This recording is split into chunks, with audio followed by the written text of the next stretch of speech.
Hi friends, ಎಲ್ಲರಿಗೂ ನಮಸ್ಕಾರ. Welcome back to our channel VS info kitchen. ನಾನು ನಿಮ್ಮ ಮಂಜುಳಾ. ಇವತ್ತು ಕೇರಳ ಸ್ಪೆಷಲ್ ನೆಯ್ಯಪ್ಪಂ ಮಾಡ್ತಿದ್ದೀನಿ.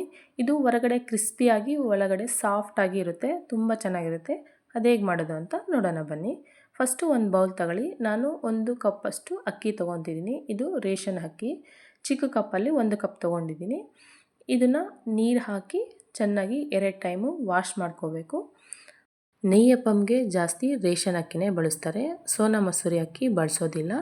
ರೇಷನ್ ಅಕ್ಕಿ ಇಲ್ಲ ಅಂದರೆ ನೀವು ಸೋನಾ ಮಸೂರಿ ಅಕ್ಕಿನ ಬಳಸ್ಕೋಬೋದು. ಈಗ ವಾಶ್ ಮಾಡಿ ಆಗಿದೆ.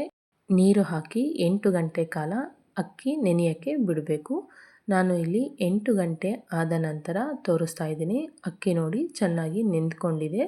ಇದನ್ನು ನೀರು ಸಪ್ರೇಟ್ ಮಾಡಿ ಇಟ್ಕೋಬೇಕು ಅಕ್ಕಿನ.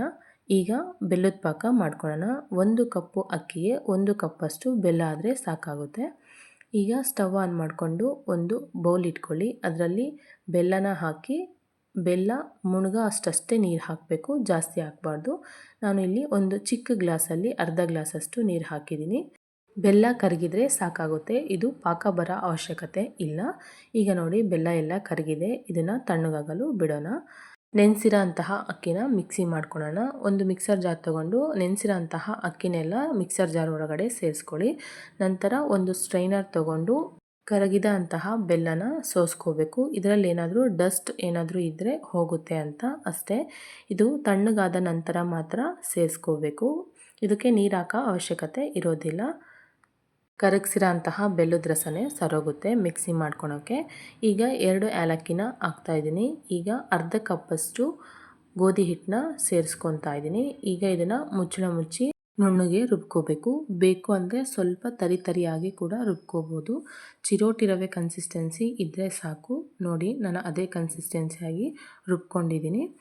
ಈಗ ಒಂದು ಬೌಲ್ ತೊಗೊಂಡು ಮಿಕ್ಸಿ ಮಾಡ್ಕೊಂಡಿರೋ ಅಂತಹ ಬ್ಯಾಟರ್ನ ಬೌಲ್ ಒಳಗಡೆ ಹಾಕ್ಕೊಳ್ಳಿ. ಇದಕ್ಕೆ 1 ಸ್ಪೂನಷ್ಟು ನಾನು ಎಳ್ಳು ಸೇರಿಸ್ತಾ ಇದ್ದೀನಿ. ನೀವು ಬಿಳಿ ಎಳ್ಳು ಬೇಕಾದ್ರೆ ಸೇರಿಸ್ಕೋಬೋದು. ಇದನ್ನು ಚೆನ್ನಾಗಿ ಮಿಕ್ಸ್ ಮಾಡ್ಕೋಬೇಕು. ಮಿಕ್ಸ್ ಮಾಡಿದ ನಂತರ ಇದಕ್ಕೆ 2 ಸ್ಪೂನಷ್ಟು ತುಪ್ಪನ ಸೇರಿಸ್ಕೋಬೇಕು. ಸೇರಿಸ್ಕೊಂಡು ಚೆನ್ನಾಗಿ ಮಿಕ್ಸ್ ಮಾಡ್ಕೊಳ್ಳಿ. ಇದನ್ನು 8 ಗಂಟೆ ಕಾಲ ನೆನೆಯೋಕ್ಕೆ ಬಿಡಬೇಕು. ಅಟ್ಲೀಸ್ಟು ಒಂದು 7 ಗಂಟೆ ಕಾಲ ಆಗಲಿ ನೆನೆಯೋಕ್ಕೆ ಬಿಡಬೇಕು. ಈಗ ನೋಡಿ 8 ಗಂಟೆ ಆದ ನಂತರ ತೋರಿಸ್ತಾ ಇದ್ದೀನಿ. ಗಟ್ಟಿಗೆ ಆಗಿದೆ ತುಂಬ ಬ್ಯಾಟರ್ಗೆ. ಈಗ 1 ಚಿಟಿಕೆಯಷ್ಟು ಉಪ್ಪು ಹಾಕ್ಕೊಳ್ಳೋಣ. ನೀವು ಸೋಡಾ ಕೂಡ ಹಾಕ್ಕೋಬೋದು, ಅದು ಆಪ್ಷನಲ್ಲು. ಇದನ್ನು ಚೆನ್ನಾಗಿ ಮಿಕ್ಸ್ ಮಾಡ್ಕೊಬೇಕು. ತುಂಬ ಗಟ್ಟಿ ಇರೋದ್ರಿಂದ 1/4 ಗ್ಲಾಸಷ್ಟು ನೀರು ಹಾಕಿ ಮಿಕ್ಸ್ ಮಾಡ್ಕೋಬೇಕು. ಇಲ್ಲಿ ನೀರು ಹಾಕೋ ಕ್ಲಿಪ್ಪು ಮಿಸ್ ಆಗಿದೆ. ಈ ಕನ್ಸಿಸ್ಟೆನ್ಸಿ ಇದ್ದರೆ ಸಾಕಾಗುತ್ತೆ. ಬ್ಯಾಟರು ನೆಯ್ಯಪ್ಪಂ ಚೆನ್ನಾಗಿ ಬರುತ್ತೆ. ನಾನು ಎಣ್ಣೆ ಕಾಯಲಿಕ್ಕೆ ಇಟ್ಟಿದ್ದೆ. ಎಣ್ಣೆ ಕಾದಿದೆ. ಈಗ 1 ಸ್ಪೂನಷ್ಟು ಬ್ಯಾಟರ್ನ ತಗೊಂಡು ಒಂದೇ ಹತ್ರ ಹಾಕಬೇಕು. ಹಾಕಿದ ನಂತರ ನೆಯ್ಯಪ್ಪಂ ಉಬ್ಬಿ ಬರುತ್ತೆ. ಬಾಣಲಿಗೆ ಅಂಟ್ಕೊಳೋದೇ ಇಲ್ಲ. ತುಂಬ ಚೆನ್ನಾಗಿ ಬರುತ್ತೆ ನೆಯ್ಯಪ್ಪಂ. ನನ್ನ ರೆಸಿಪೀಸು ನಿಮಗೇನಾದರೂ ಇಷ್ಟ ಆಗ್ತಾಯಿದ್ರೆ ಪ್ಲೀಸ್ ಲೈಕ್ ಮಾಡಿ, ಶೇರ್ ಮಾಡಿ, ಕಮೆಂಟ್ ಮಾಡಿ. ತಪ್ಪದೇ ನನ್ನ ಚಾನಲ್ನ ಸಬ್ಸ್ಕ್ರೈಬ್ ಮಾಡಿ. ಇದು ಬೇಯಲಿಕ್ಕೆ ಒಂದು 10 ನಿಮಿಷ ಟೈಮ್ ತೊಗೊಳುತ್ತೆ. ಈಗ ನೋಡಿ ಚೆನ್ನಾಗಿ ಬೆಂದಿದೆ. ಇದನ್ನು 1 ಸ್ಪೂನ್ ಸಹಾಯದಿಂದ ಇದರಲ್ಲಿ ಇರುವಂತಹ ಎಕ್ಸ್ಟ್ರಾ ಎಣ್ಣೆನೆಲ್ಲ ತೆಗಿಬೇಕು.